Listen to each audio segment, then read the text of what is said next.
दोस्तों नमस्कार, मैं दीपक गौतम एक बार फिर से आप सभी के समक्ष हाजिर हूं।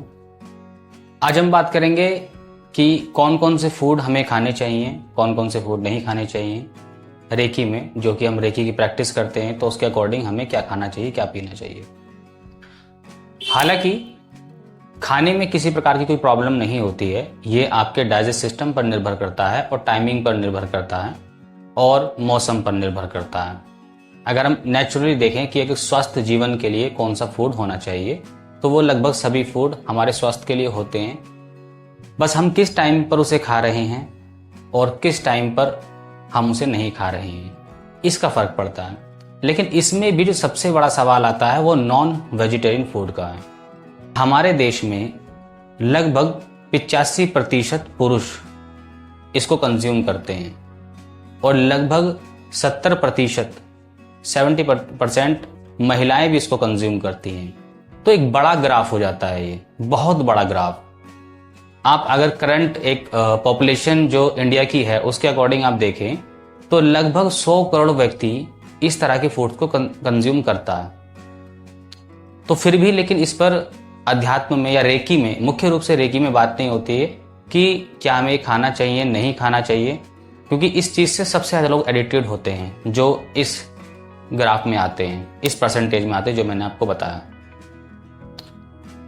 ये आता कहां से है? पहले हमें ये समझना है कि क्या ये क्रेविंग हमारे अंदर जन्म से होती है, क्या ये क्रेविंग हमें बाद में हमें अपने आप मिल जाती है, या हम छोड़ना चाहें तो क्यों नहीं छोड़ सकते हैं। इसका हमारी चेतना पर क्या प्रभाव पड़ता है। देखिए, यदि हम इसको इस दृष्टिकोण से देखें कि क्या ये सही है गलत, तो निश्चित तौर पर यह गलत ही है। जीव हत्या हमेशा ही गलत रहेगी। यहां अध्यात्म की बात नहीं है कि आप आध्यात्मिक होने जा रहे हैं, आप एक हीलर बनने जा रहे हैं, तो क्या ये फूड हमारे लिए सही है? ये फूड कभी भी सही नहीं हो सकता। भले आपके शरीर के लिए क्या मायने रखता है उसको छोड़ दीजिए, लेकिन चेतनाओं के स्तर पर या मोरालिटी के स्तर पर ये सही नहीं होता है। क्योंकि हमारे देश में अब ऐसा होता है, ये कोई गैर कानूनी चीज तो है नहीं, तो लगभग इतने जैसे जितने परसेंट मैंने आपको बताया वो लोग खुल के सबका चीज कर पाते हैं, कुछ लोग छुप के करते हैं। लेकिन बात यहां पर आ जाती है जब हीलर इस सवाल को रखता है। मेरे पास बहुत सारे ऐसे प्रैक्टिशनर हैं, मेरे शिष्य हैं, जो हीलिंग फील्ड के बहुत करियर में पहुंचने के बाद कुछ समय बाद इस तरह की बात को रखते हैं कि क्या हम ये खा सकते हैं, क्या ये हम पी सकते हैं। क्योंकि ये सवाल कहीं ना कहीं मन को भी अच्छा नहीं लगता है कि हम अपने मास्टर, अपने गुरु से ये सवाल पूछें। लेकिन इस पर निश्चित तौर पर बात होनी चाहिए कि ये चीज गलत है कि सही है, क्योंकि ये सवाल लगभग हर व्यक्ति का है जो व्यक्ति हीलिंग फील्ड में है या जो नॉन वेजिटेरियन है। देखिए, सबसे पहली चीज कि ये आता कहां से है। अगर आप इसको अपनी जीवा के स्वाद के विषय में देखें तो निश्चित तौर पे मैं कह सकता हूं कि जो व्यक्ति नॉन वेजिटेरियन खाना नहीं कंज्यूम करता है, वेज कंज्यूम करता है, वो व्यक्ति के सामने अगर इस प्रकार की डिश रख दी जाए किसी भी फॉर्म में, तो वो उसके टेस्ट और उसकी स्मेल से ही दूर भागेगा। स्मेल से ही दूर भागेगा, टेस्ट तो बहुत बड़ी बात है।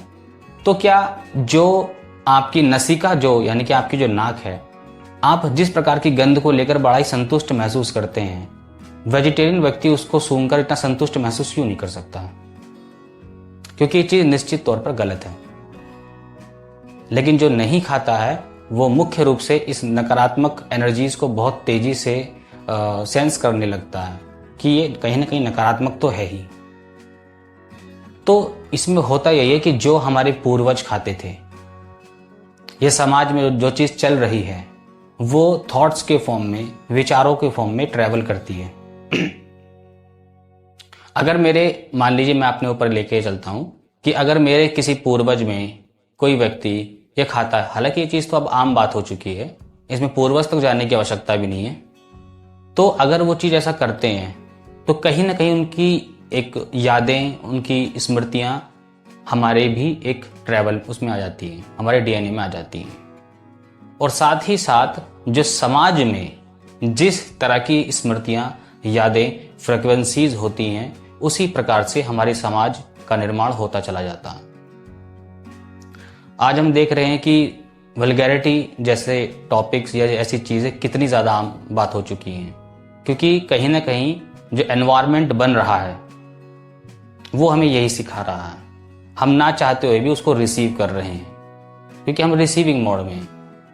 जब बच्चे छोटे होते हैं और वो धीरे धीरे जब बड़े होते हैं तो वो रिसीविंग मोड में होते हैं। आप उन्हें कुछ भी सिखाओ वो सीख लेंगे, अच्छा सिखाएं सीख लेंगे, बुरा सिखाओ सीख लेंगे, किसी भी चीज को रिसीव कर लेंगे और इसी से उनका संस्कार बनता है। तो इसी प्रकार से जब हम चूंकि हम यहाँ पर किसी को देख भी नहीं सकते कि कोई व्यक्ति ऐसा कार्य करता है कि नहीं करता है, तो उसकी इससे जो समाज में जो एक वाइब्रेशंस बनती है वो कहीं ना कहीं लोगों को प्रभावित करती है और वो व्यक्ति जाने अनजाने उस ट्रैक पे चल पड़ता है, या उसको छोड़ना भी चाहे तो कहीं ना कहीं समाज की फ्रिक्वेंसीज इतनी हाई होती हैं जो उस पर प्रभाव दे रही होती हैं, प्रभावित कर रही होती हैं। फिर जो व्यक्ति इस चीज को बचपन से करता आ रहा है किसी भी वजह से, तो भी वो एक ऐसी सोच, ऐसी फ्रिक्वेंसी बन जाती है जो हमारे माइंड में इतनी गहरी बैठ जाती है कि हमारी चेतना उससे प्रभावित होती है। तो इसका इलाज क्या है? इलाज इसका रेकी में ही है। और पहली चीज तो रेकी में ऐसा कोई नियम नहीं होता है कि आप इस चीज को कंज्यूम करते तो आप रेकी नहीं कर सकते, ऐसा कुछ भी नहीं है। लेकिन हाँ, ये आपकी चेतना पर, आपकी ऊर्जा पर प्रभाव डालता ही है। लेकिन जैसे जैसे आप रेकी में आगे चलते हैं, बढ़ते जाते हैं, अपने माइंड को हील करते हैं, अपने सभी चक्रों को हील करते हैं, तो वो स्मृतियां, वो वाइब्रेशंस जो गलत हैं, जो समाज में हैं, जो आसपास आपके ट्रैवल कर रही हैं, जो पूर्वजों से आई हैं, वो धीरे धीरे नष्ट होना शुरू हो जाती है।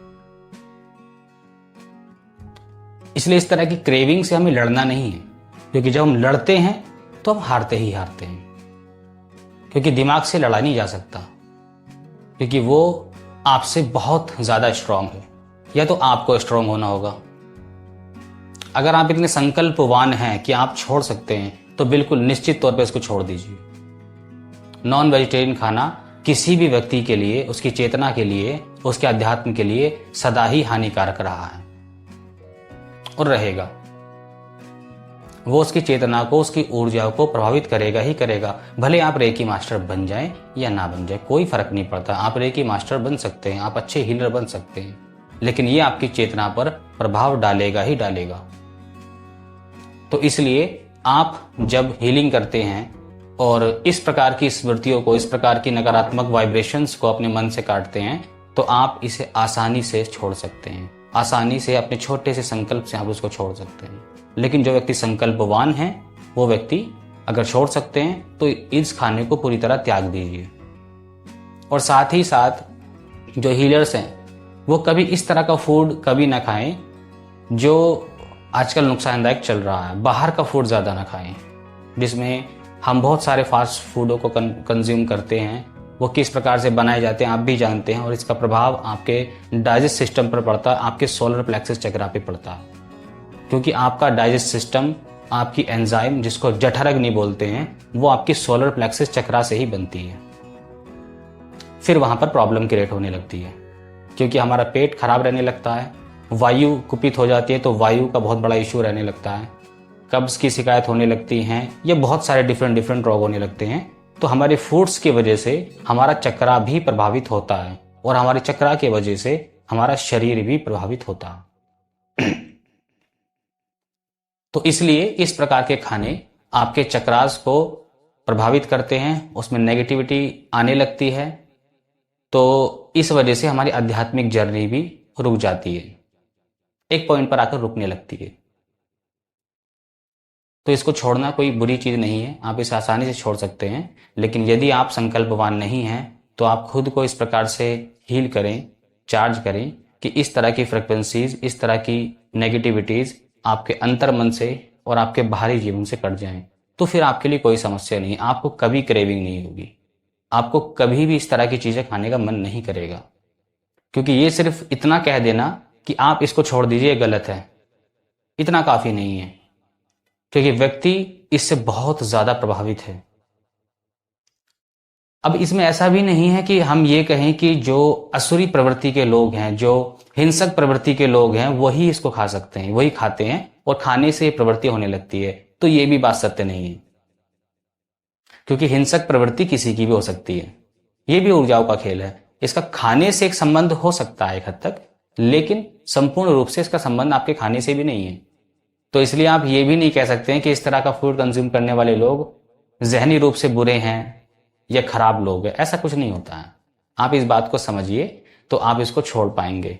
तो आपका जवाब यही है कि आप इससे लड़िए मत, क्योंकि आप लड़ नहीं पाएंगे।